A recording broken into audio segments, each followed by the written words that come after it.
perkenalkan, nama saya Dian Pratama Putri, mahasiswa Universitas Terbuka, Program Studi Pendidikan Guru Sekolah Dasar semester 6, Pokjar Kota Agung, dengan nomor induk mahasiswa 85950615. Di video ini saya akan menjelaskan tentang simbiosis. Untuk selengkapnya, yuk kita simak video selanjutnya. Simbiosis adalah hubungan timbal balik antara dua makhluk hidup yang berbeda jenis yang hidup bersama dalam suatu lingkungan.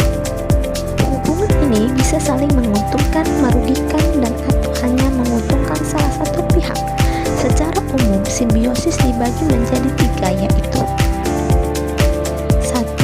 Simbiosis mutualisme. Simbiosis mutualisme yaitu kedua makhluk hidup saling menguntungkan. Yang kedua yaitu simbiosis parasitisme.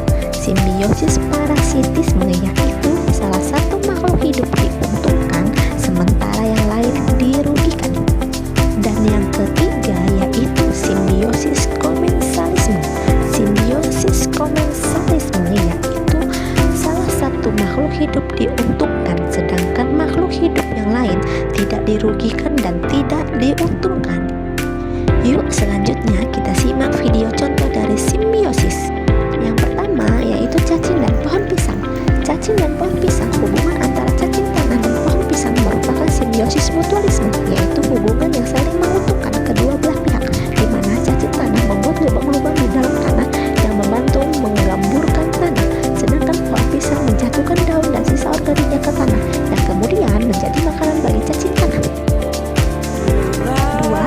Bunga dan kupu-kupu, di mana kupu-kupu hinggap di bunga untuk mengambil madu sebagai makanannya, sedangkan kupu-kupu berpindah dari satu bunga ke bunga lain.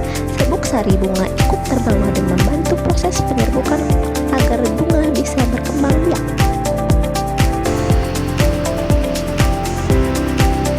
Dan yang ketiga ada tumbuhan dan manusia. Tumbuhan dan manusia juga memiliki simbiosis mutualisme karena keduanya saling menguntungkan karena tumbuhan menghasilkan oksigen O2 melalui fotosintesis dibutuhkan manusia untuk bernafas, sedangkan manusia mengeluarkan karbon dioksida CO2 saat bernafas, dan gas ini dibutuhkan tumbuhan untuk melakukan fotosintesis.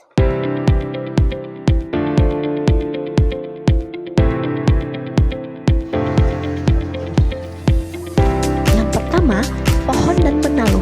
Benalu hidup menempel pada batang atau cabang pohon dan benalu menyerap air dan zat makanan dari pohon inangnya untuk kelangsungan hidup.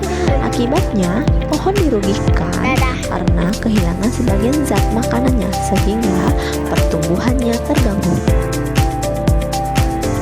Dan video yang ketiga yaitu nyamuk dan manusia. Nyamuk betina menghisap darah manusia untuk mendapatkan protein yang dibutuhkan dalam pembuatan telur, sedangkan manusia dirugikan karena merasa gatal dan bentol pada kulitnya.